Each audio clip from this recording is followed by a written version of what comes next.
Čau YouTube! Šodien es spēlēju GTA Samp.lv RP serverā un man ir sūdzības par šās servera administratoriem. Jā.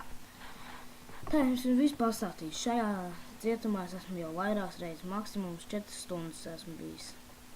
Šodien es esmu uz 50 minūtēm, jā.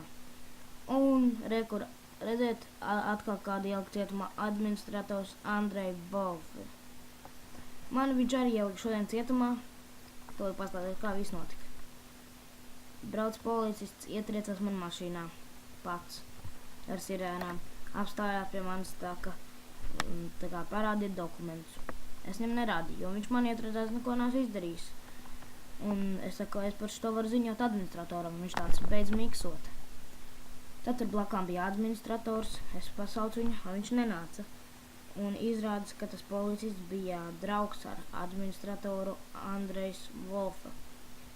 Un viņi runāja, un ne policists, bet administrators mani ielika cietumā, ne par ko.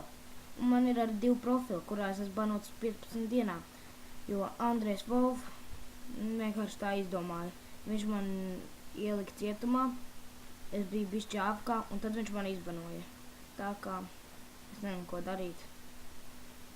Par šito es tiešām gribu ziņot jums visiem YouTuberiem, YouTube skatītājiem, lai jūs zināt, kāds ir šis serveris patiesībā.